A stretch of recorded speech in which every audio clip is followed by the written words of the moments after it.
नमस्कार दोस्तों, मैं Rakesh Sharma, spokesman bar council of Delhi, और चर्चा कर रहा हूं आज भी उसी टॉपिक पर जिस पर मैंने कल की थी, जिस पर मैंने परसों की थी। और टॉपिक है जो जजमेंट डिलीवर किया गया है ऑनरेबल दिल्ली हाई कोर्ट ने regarding the elections of different bar associations. उसके बारे में बहुत सारी बातें, भ्रांतियां अभी लोगों में फैली हैं। मैं चाहता हूं कि जितने भी हमारे तमाम वोटर भाई बहन हैं, उन सबको कोई भी किसी तरह की भी भ्रांति ना रहे, ताकि वो अपना वोट अपने दिमाग को लगा करके अपने दिल से जिसको पसंद करते हैं उसको दे सकें, और कैसे दे सकें ये उनको पता होना चाहिए। आज मैं इसी बारे में बात करूंगा।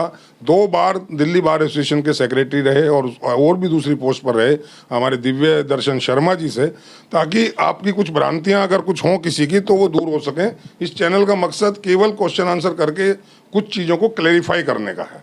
तो दिव्य दर्शन जी, आपका बहुत बहुत स्वागत है वाईओ में चैनल में। और सबसे पहले तो आप ये बताइए, जो जजमेंट आया है, being an individual Divya Darshan Sharma, how you are feeling about the judgment? Sir, पहले तो आपको मेरा बहुत बहुत आभार और धन्यवाद, क्योंकि आप ऐसा एक काम कर रहे हैं जिसमें हमारे लीगल फ्रेटर्निटी में कहीं कोई डाउट्स है वो सब क्लियर हो रहे हैं। क्योंकि इससे पहले भी एक जजमेंट आया था पी.के. दास पर, जिसमें सारे बारों के लिए ये था हमारा हर बार में हम सिर्फ एक जगह हमको वोटिंग राइट मिला, और उसके बाद सिस्टम बहुत चेंज हुआ। और अब दोबारा ये 19 मार्च को जो जजमेंट आया है, इसमें हमारे एक्टिंग चीफ जस्टिस मनमोहन साहब, राजीव सगदा साहब और हमारे ऑनरेबल जस्टिस श्री सुरेश कुमार कैद साहब का ये जजमेंट है। मैं ये मानता हूँ कि ये अपने आप में बहुत बड़ा चेंज है, क्योंकि इसमें रेट पिटिशन को न केवल डिस्पोज ऑफ किया, बल्कि उसके साथ में बहुत सारी एप्लीकेशंस थी जो डिफरेंट इश्यूज़ पर थी, और उनको एक साथ में सबको डिस्पोज ऑफ किया गया। और ये लॉन्ग अवेटेड एक जजमेंट था, जिसको काफ़ी लंबे समय से इसमें ऑर्डर के लिए ये रिजर्व था जजमेंट के लिए। जजमेंट इज सेटिस्फैक्ट्री मैं ये मानता हूँ कि जजमेंट आना हम उस पर कोई टिप्पणी नहीं कर सकते, सेटिस्फैक्ट्री बोलेंगे।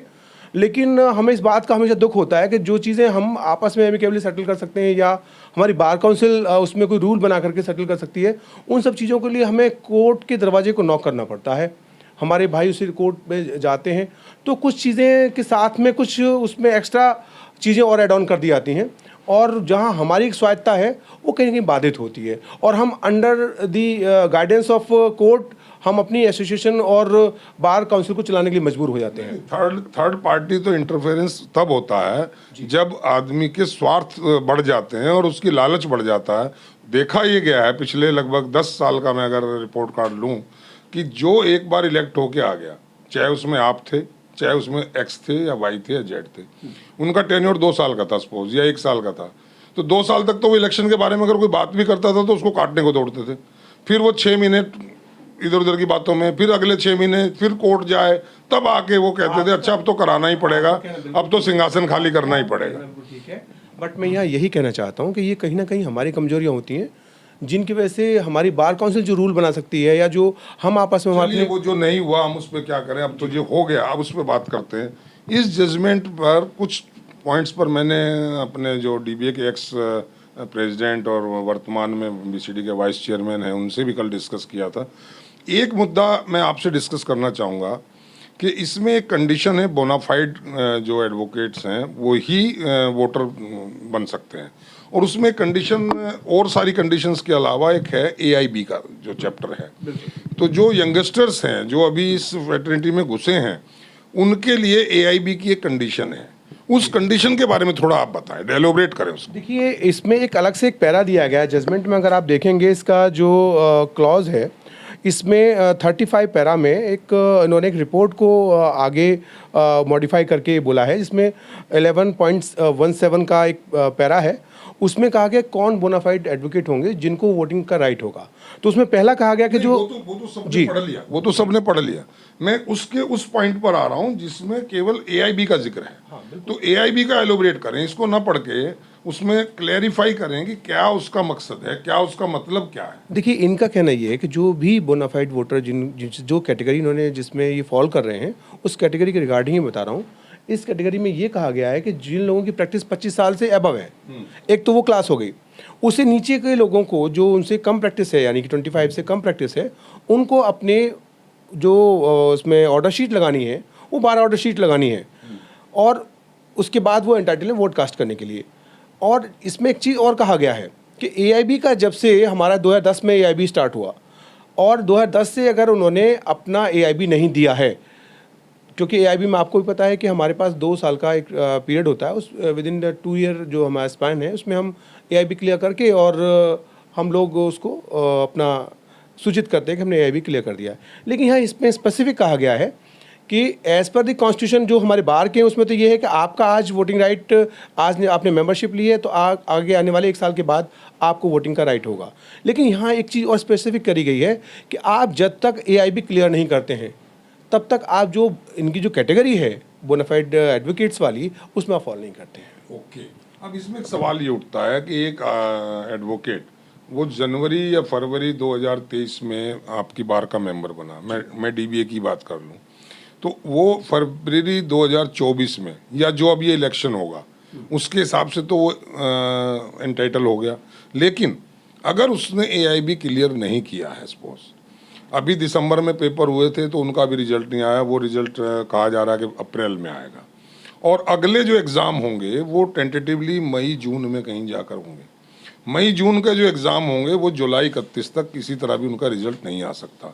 तो क्या इससे हम ये समझें कि अब तक जिन्होंने पेपर नहीं दिया है एआईबी का, भले ही वो मेंबर हैं किसी भी बार के, they will not be able to cast their vote, they are not entitle for voting right? देखिए, जहाँ तक मैं इस जजमेंट को समझ पाया हूँ, इस जजमेंट में बहुत क्लियर है कि आपका जो एआईबी का एग्ज़ाम है वो आपका क्लियर होना चाहिए एट द टाइम ऑफ, या आई थिंक जो उन्होंने डेडलाइन दिया वो 31 जुलाई दिया हुआ है, और 31 जुलाई तक आपका वो आ जाए। मे बी कि जो डिक्लेरेशन फॉर्म आएगा उसमें या तो वो एआईबी सर्टिफिकेट को का एनेक्चर ले, या उसमें एक अलग से कॉलम दें कि भाई आपने एआईबी किस सन और किस मंथ में आपने पास किया, क्योंकि एआईबी देगा सर्टिफिकेट ऑफ प्रैक्टिस देगा, सर्टिफिकेट जो आपका ऐसे नहीं बनेगा, आई थिंक उसको देना पड़ेगा सर्टिफिकेट। वो मांग सकते हैं या उसमें कॉलम डाल सकते हैं, वो डिपेंड करता है कि उस समय क्या उस तरह के एक रूल आते हैं, क्योंकि हमारे डिक्लेरेशन फॉर्म में सब चीज़ों को स्पेसिफिक अलग अलग कॉलम्स होते हैं। और एआईबी सबको पता है कि हर एक साल में 2 बार एआईबी का एग्ज़ाम हमारा होता है तकरीबन, और एआईबी को क्लियरेंस इसमें जहाँ तक मैं समझ पाया हूँ, as per my opinion, must किया गया है। चलिए, ये हुआ। एक और अहम बात जिसकी चर्चा बहुत ज़्यादा गलियारों में है, मतलब एडवोकेट्स के बीच में है, वो चर्चा है कि 31 जुलाई डेडलाइन दी गई है डिक्लेरेशन फॉर्म की, और उसमें फिर आगे कहा गया है कि 16 अगस्त तक आपको हर बार एसोसिएशन को, रेस्पेक्टिव जो भी बार एसोसिएशन है, उनको उनकी वोटर्स की टेंटेटिव लिस्ट अपनी वेबसाइट पे डालनी पड़ेगी 16 अगस्त तक जी। और उसके बाद ऑब्जेक्शंस फाइल करने का 1 सितंबर तक का 15 दिन का टाइम दे दिया, और फाइनल लिस्ट जो डिस्प्ले होगी वो 15 सितंबर होगी। अगर एक बार में औसतन 5000 मेंबर्स हैं जो हैं, इससे ज़्यादा ही होंगे, अब कम नहीं है, क्या लगता है आपको कि ये पॉसिबल प्रैक्टिकली हो पाएगा, इजीली हो पाएगा? ये बिल्कुल पॉसिबल हो पाएगा उससे, क्योंकि इससे पहले जो हमारे यहाँ पर कई इलेक्शंस हुए हैं वो एज़ पर पी के दास जजमेंट में जो हमारे लिए डायरेक्शंस आई थी उसमें ये था कि जो हमारा डिसीजंस हैं, ऑनरेबल डिसीजंस, वो एक अंडर द सुपरविजन और चेयरमैनशिप ऑफ एएसजे और एडीजे एक कमेटी बनाएंगे, और उसमें 2 हमारे बार से मेंबर लिए जाते हैं। वो कमेटी जो इलेक्शन कमेटी कहलाती है, इलेक्शन कमीशन और election committee, they are 2 different things. वो इलेक्शन कमेटी उस पूरे प्रोसेस को देखती है, और वो प्रक्रिया और मोरलेस वही है पहले के। अभी तक तो जो प्रक्रिया देखती थी उसमें टाइम की कोई लिमिट नहीं थी, टाइम फ्रेम नहीं बांधा जाता था, अगर बांध दिया तो एक्सटेंड होता रहता था। अब इस एज पर दिस जजमेंट ये टाइम फ्रेम बन गया है। मैं उसलिए बात कर रहा हूँ कि क्या वो बड़ा हेक्टिक नहीं होगा? नहीं, वो आपको मैं वो क्लियर कर दूं कि उस समय भी टाइम फ्रेम था। विद इन 3 ईयर हमें इलेक्शन प्रोसेस स्टार्ट करके और उसको वाइंड अप करना होता था। Within 3 year means, I am sorry, with in 3 months हमको स्टार्ट करके इलेक्शन प्रोसेस उसको वाइंड अप करना होता था। लेकिन यहाँ तो केवल 1.5 महीना मिला है आपको। नहीं, इस 1.5 महीने में सिर्फ आपकी लिस्ट के रिगार्डिंग हम बात कर रहे हैं। मैं इस पूरे प्रोसेस को वाइंड अप करने की बात कर रहा हूँ कि वो पूरा ही जो प्रोसेस को वाइंड अप करना होता था विद इन 3 मंथ्स करना होता था।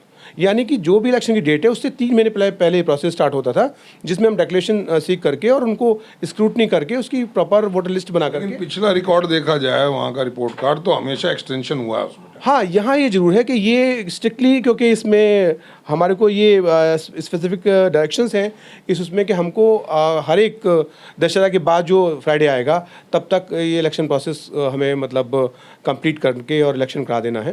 तो और उसके अड़चन है शर्मा जी, एक और अड़चन है। ये जो इलेक्शन है 19 अक्टूबर का, ये फेस्टिव सीज़न है। उससे पहले दशहरा है, 17 का है या जब का भी है, और एकदम ये इसके साथ दशहरे के बाद फिर दिवाली है। तो उस दौरान कुछ लोग बहुत छुट्टी पर भी होते हैं, कुछ लोग थोड़ा बिजी भी होते हैं। तो उस वक्त कहीं ऐसा तो नहीं इस प्ली को लेके भी एक्सटेंशन मांगी जाए? नहीं, यहाँ मैं ये कहना चाहूँगा, क्योंकि हमारा भारत देश जो है ना त्योहारों का देश है। हमारे यहाँ हर महीने कोई ना कोई उत्सव होता है, कभी हमारे हिंदू भाइयों का, कभी मुस्लिम भाइयों का, कभी सिख का। उससे कोई फर्क नहीं पड़ने वाला। कोई विशेष फर्क तो मुझे ओके लगता नहीं है ओके कि ओके। अब एक और अहम बिंदु पर मैं आ रहा हूँ।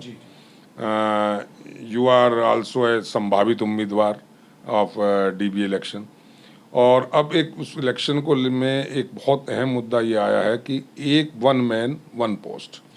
जो आदमी किसी भी बार एसोसिएशन का मेंबर है प्रेजेंटली, वो बीसीडी नहीं लड़ सकता।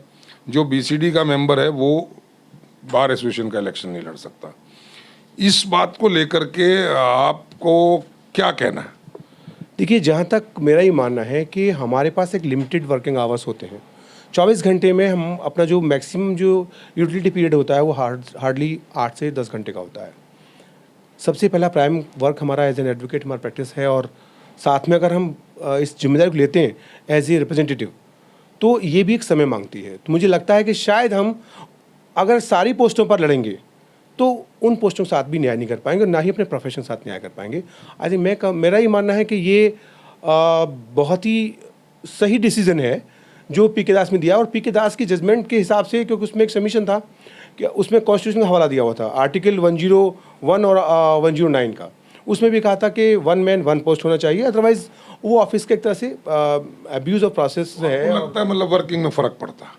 डेफिनेटली पड़ता है। जितनी जिम्मेदारियां आप होंगी, आप प्रॉपरली टाइम नहीं दे पाएंगे। एक सवाल पूछूं। जी, वर्तमान में डीबीए के प्रेसिडेंट बीसीडी मेंबर भी हैं। इससे पहले जब वो सेक्रेटरी थे तब भी बीसीडी मेंबर थे, और भी दूसरी बार्स में ऐसे लोग भी हैं जो बीसीडी में भी हैं। तो क्या उनका वर्क सेटिस्फैक्टरी नहीं है? देखिए, मैं बहुत इसमें क्लियर कट घुमा के नहीं, नहीं, मैं बिल्कुल क्लियर कट बोलूँगा। उनकी जगह मैं अपने आप को ही बोलूँ, अगर मुझे 4 जिम्मेदारी आप दे देंगे तो शायद मैं अपनी 4 जिम्मेदारियों को बहुत बेहतरीन तरीके से नहीं निभा पाऊंगा। Being a voter, being a member of dBA, आप समझते हैं कि जो प्रेसिडेंट हैं वो अपना निर्वाह ड्यूटी का उस ढंग से नहीं कर पाए? मेरे पास 100 रुपये हैं और मेरे 4 बच्चे हैं, जाहिर सी बात है मैं 25-25 रुपये दे पाऊंगा, और मेरे पास एक बच्चा है। मैं एग्जाम्पल नहीं चाह रहा हूँ, वो ठीक है, आप बहुत आप मैच्योर्ड लीडर हैं। मैं सिर्फ ये पूछ रहा हूँ, it means it is not satisfied working. मैं ये मानता हूँ कि वो अपनी जिम्मेदारी को बहुत अच्छे से निर्वाह कर रहे हैं, लेकिन हर एक आदमी उतना कॉम्पिटेंट नहीं हो सकता। अच्छा, वो कर सकते हैं। Why not DK Sharma, why not DD Sharma, why not RK Sharma? मैं सिर्फ यहाँ अपने बारे में कहूँगा, मेरे लिए ये पॉसिबल नहीं है। इसीलिए मैंने सिंस बिगनिंग मैंने ये कहा कि मैं बार काउंसिल नहीं लड़के सिर्फ और सिर्फ इसी बार में ही कंटेस्ट करूँगा, क्योंकि मुझे लगता है कि आप प्रेसिडेंट के उम्मीदवार हैं, मैं बिल्कुल साफ साफ कहूँ तो, और आपको लगता था कि 2 मेंबर ऐसे हैं जो बीसीडी में हैं, वो भी उनमें से कोई लोग आ सकते हैं, तो आपको एक सुकून मिला है कि आपके 2 कंपटीटर इलेक्शन से बाहर हो रहे मैं हैं? ऐसा बिल्कुल नहीं मानता। उसका एक रीज़न है। मैंने यहाँ 28 साल से मैं प्रैक्टिस में हूँ, और मैंने हमेशा मेरा कंटेस्ट जब भी मैंने किया है, यहाँ जनरली 8 से 10 कंटेस्टेंट होते हैं, पार्टिसिपेंट्स होते हैं। वो मजबूत कैंडिडेट के तौर पे आ रहे थे, सारे ही मजबूत हैं सर। मैंने उन 10 में से जब मैं 10 के सामने फाइट किए तो मैंने ये माना है कि 10वां मैं हूँ, 9 मुझसे आगे हैं, और आप शायद इसी स्पिरिट से लड़ेंगे तो कुछ कर पाएंगे। अथवा ये लगेगा कि आप ही सुप्रीम है या आपसे ज़्यादा कोई और तगड़ा सुप्रीम है, तो आई थिंक ईमानदारी से पूछूं, कोई सुकून नहीं मिला इस बात से? मुझे ये थीम जरूर उनका लगा लॉजिकल, लेकिन मुझे ऐसा कुछ महसूस नहीं होता। मैं अपनी धुन से इलेक्शन लड़ता हूँ, क्योंकि इससे पहले मैंने इलेक्शन लड़ा, ये बात अलग है कि मैंने इलेक्शन लूज़ किया। मैंने 12 में भी इलेक्शन लड़ा, मैंने लूज़ किया, और 14 में मैं फिर अच्छे मतों से इसी बार ने जिताया। मैं 18 में मैं बार काउंसिल लूज़ किया, लेकिन 19 में मैंने बहुत चलिए, मैं इलेक्शन की बातें एक अलग आपसे एक आपका बातचीत करूंगा। अभी इलेक्शन में बहुत टाइम है, और इलेक्शन का जो बयार चलेगा उसमें बहुत सारी बातें आएंगी, बहुत सारे पिछले चिट्ठे खुलेंगे, बहुत सारी आगे की प्लानिंग होगी। अभी जो ये जजमेंट आ गया है, इस जजमेंट के बाद ऐसा सुना जा रहा है, सुरसरी तौर पे एक ऐसी सुगबुगाहट है कि कुछ लोग इसके अगेंस्ट भी एसएलपी में जा रहे हैं। देखिए, अब तक मेरी नॉलेज में ये चीज़ नहीं आई, और दूसरे ये एक लीगल राइट है जिसको मुझे लगता है कि अगर किसी को कोई दिक्कत है तो उसको ये लीगल राइट एग्जॉस्ट करना चाहिए। क्या जाना चाहिए लोगों को इसको प्रोलॉन्ग करने? उनको लगता है नहीं है ये? नहीं, देखिए, अगर उनको लगता है कि उनका कोई राइट इन्फ्रिंज हो रहा है तो उनके पास लीगल राइट है कि अपने लीगल राइट को एक्सरसाइज कर सकें। नहीं, उनका राइट है। आपके एज एन इंडिविजुअल में पूछूं तो क्या इस चीज को प्रोलॉन्ग करना चाहिए वो इलेक्शन को? मुझे लगता है इलेक्शन को प्रोलॉन्ग नहीं करना चाहिए। रीज़न बहुत सारी बारें, यहाँ पर वो बारें भी हैं जिनका ऑलरेडी 3.5 ईयर, 3.5 और 4 साल तक कंप्लीट हो गया, द्वारका एक वगैरह, सवाल बस और पूछ रहा हूं। वो वेटिंग में है। तमाम बार्स का इलेक्शन एक स्ट्रीमलाइन कर दिया गया है कि इस डेट में होगा, ऐसे ऐसे होगा, ये सारा पूरा गाइडलाइंस आ गई। लेकिन हर बार का, आप भी बार में रहे हैं और भी बहुत लोग हैं अलग अलग बार में पदाधिकारी हैं, सबका कॉन्स्टिट्यूशन अलग अलग है हर बार का। क्या ऐसा नहीं होना चाहिए कि ये भी एक बार स्ट्रीमलाइन हो जाए? क्योंकि मोटो सबका अल्टीमेटली वेलफेयर ऑफ एडवोकेट्स है और सब इसी दिल्ली शहर के राजधानी के लोग हैं। तो मेरा कॉन्स्टिट्यूशन डीबीए का अलग है, कड़कड़डूमा का अलग है, साकेत का अलग है, कहीं वो कुछ गड़बड़ नहीं करता? शर्मा जी, स्टार्टिंग में मैंने एक चीज़ कहा कि शायद हमने इन चीज़ों पर ज़्यादा अच्छे से ध्यान दिया होता, हमने यानी एसोसिएशन ने और बार काउंसिल ने, तो शायद ये नौबत ही ना आती कि हमारे ऊपर कोई रूल और रेगुलेशन कोर्ट बनाता। और हमारे हाँ, अब जब ये कोर्ट में आ गया, देखिए इस ऑर्डर में भी टाइम जैसे कोई भी अगर कानून बनता है तो थ्रू जजमेंट वो धीरे धीरे मॉडिफाई होता रहता है, तो इसमें भी बहुत सारे मॉडिफिकेशंस होंगे। लेकिन मैं ये जरूर मानूंगा कि हमको बैठ करके अंडर द वन अम्ब्रेला, हमको हमारे पास कोऑर्डिनेशन कमेटी है, हमारे पास हमारे ऑनरेबल बार काउंसिल मेंबर हैं, उन साथ बैठ करके अपने कॉन्स्टिट्यूशन को भी एक ही फॉर्म में कर लेना चाहिए। हाँ, नंबर ऑफ जो एग्जीक्यूटिव्स हैं वो बार की कैपेसिटी के हिसाब से कम और ज़्यादा हो सकते हैं, बट जैसे किस दिन जैसे एज का क्राइटेरिया है, मैं इसको बहुत जरूरी मानता हूँ। हमारे कुछ मेंबर्स इसके लिए भी कोर्ट में गए, उन्होंने उसका पालन किया। टेन्योर है, कितनी बार वो रिपीट करे, रेगुलर करे, इंटरवल देके करे, देयर आर समथिंग डेफिनेटली। देखिए आज आप कल का है हुआ भी हमारा कोई मेंबर प्रेसिडेंट कंटेस्ट कर सकता है, सेक्रेटरी कर सकता है, ठीक है, लेकिन दिक्कत ये है कि बार को समझना भी एक जरूरी चीज़ है। आज बार के जो चैलेंजेस हैं वही समझ सकता है जिसने बार में कुछ अनुभव लिया है। ये था कि 20 साल का एक्सपीरियंस प्रेसिडेंट पे होना चाहिए, 5 साल का एग्जीक्यूटिव मेंबर पे होना चाहिए, 10 साल का सेक्रेटरी पे होना चाहिए, ऐसे बहुत सारे नॉर्म्स थे, लेकिन उनको फ्लोट किया जा रहा है, उनको भी फ्लोट किया जा रहा है। पिछला अगर रिपोर्ट कार्ड देखें और पिछले सिस्टम को देखें तो लोगों ने वो पीके दास जी की वो जजमेंट लगा के सबने उसको रिड्यूस कराया, उसको वेव ऑफ कराया टाइम पीरियड को। लवली जैन करके हमारी एक ही हमारे साथ में रही है मेंबर, वो ट्रेजरर थी, उनकी जजमेंट को आधार बना करके, क्योंकि उन्होंने सेक्रेटरी कंटेस्ट किया था तो उन्होंने उस वेव किया था जो एक लिमिटेड तय लिमिट्स थी एज की, तो उसके बाद सभी ने ही उसका बेस बना करके ये छूट कोर्ट से ली। मैं कहता हूँ कि ये जरूरी है, उसी का फायदा उठा। मुझे लगता है कि ये लेकिन बहुत ज़रूरी है कि आपके पास में एक एक्सपीरियंस हो और आपका एक अनुभव ही बार को चला सकता है, अदरवाइज इमेच्योरिटी से थोड़ा दिक्कत हो सकती है। क्योंकि मैं ये नहीं कहता, मुझे लगता है कि बहुत अच्छे हमारे युवाओं में आगे प्रधान और सेक्रेटरी बनेंगे, हमसे बहुत बेहतर बनेंगे, लेकिन पहले वो बार का अनुभव लें, क्योंकि बार की अपनी जिम्मेदारियां हैं, बार की अपनी प्रॉब्लम्स हैं। जब तक आप उनको नहीं समझेंगे और उस पोस्ट पर आप आ जाएंगे आइदर दिस वे और दैट वे, तो बार को चलाने में दिक्कत होगी। ये मेरा मानना है। बहुत बढ़िया। तो सुना दोस्तों आपने, ये हैं दिव्य दर्शन शर्मा जी, इन्होंने बड़ी बेबाक तरीके से मेरी बातों का जवाब दिया। और मेरी बात नहीं है ये सब दोस्तों, आपकी बात है, ये आपके सवालात हैं। मैं तो केवल एक मीडिएटर हूँ आपके सवालों को लीडर्स से पूछने के लिए, और वो क्या कहते हैं ताकि आप जान सकें और कोई सॉल्यूशन इसका निकल सके जो भी आपकी प्रॉब्लम है। मैं इसी का प्रयास कर रहा हूँ। अगर आपका और भी कोई सवालात हैं, कोई इस तरह की क्वेरीज हैं या कोई इस तरह की संशय है आपके मन में, आप मुझे मेरे नंबर पर या मेरे चैनल के थ्रू मैसेज कर सकते हैं, कमेंट बॉक्स में जा सकते हैं, या किसी भी तरीके से संपर्क करके मुझ तक अपनी बात पहुंचा सकते हैं, ताकि मैं कुछ लोगों तक उस बात को लेके जाऊं और आपकी सॉल्यूशन, आपकी प्रॉब्लम का सॉल्यूशन हो, जिससे वेलफेयर ऑफ एडवोकेट हो सके। यही हमारा मकसद है दोस्तों। आज के लिए इतना ही। Thank you. जय हिंद, जय Bharat. Thank you Sharma ji, thank you.